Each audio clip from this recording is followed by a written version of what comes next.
Northumberland is known for its natural beauty and sweeping views, but rural life also has a harder edge to it.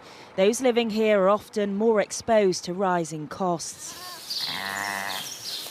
Lamb's just starting in land work, so it's getting very busy now. On this family farm near Wooler, it's not just lambing season that's giving Mark sleepless nights. This is almost the perfect storm for agriculture. The way every cost has increased, fuel and fertiliser being the worst.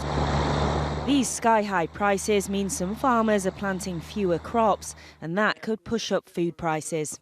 Heating oil's going up, diesel to run your vehicles going up, fertilisers going up. As a third-generation farmer, have you ever seen anything like this? No, we've never seen anything like this before. All the costs are increasing, and yet our subsidies reducing. You know, we're really conscious now that are we, as a small tenant farmer, going to be able to continue? It's quite a scary thought that for, a family farm. Travelling further north, I'm heading to a beautiful but remote part of this county. Living here comes with layers of extra challenges.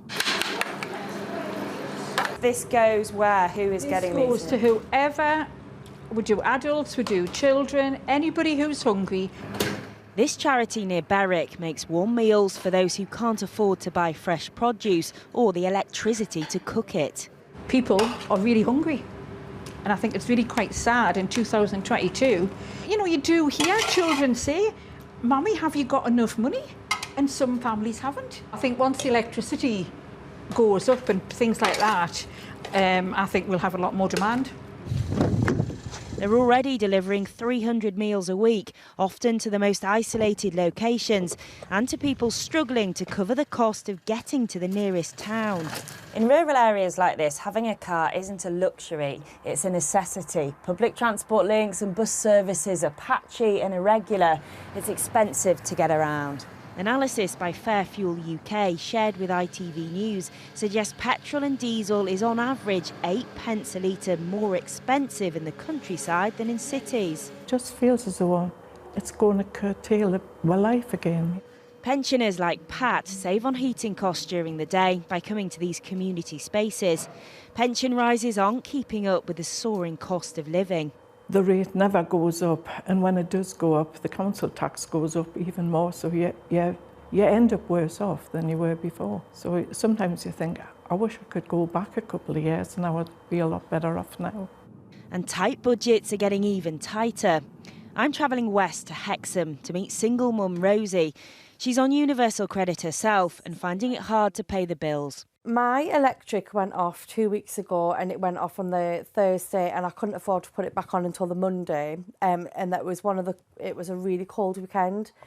So my electric meter is slowly going up and up. What impact's that having on you personally?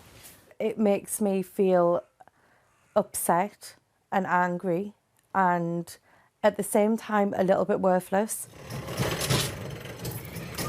Come on in.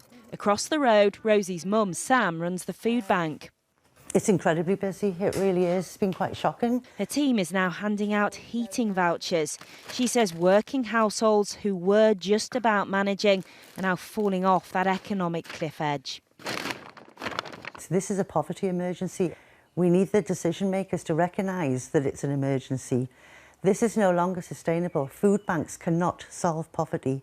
All we can really do is put a stick and plaster over it. And across this vast county and beyond, as living costs soar, volunteers are having to step in to help like never before. Sarah Corker, ITV News in Northumberland.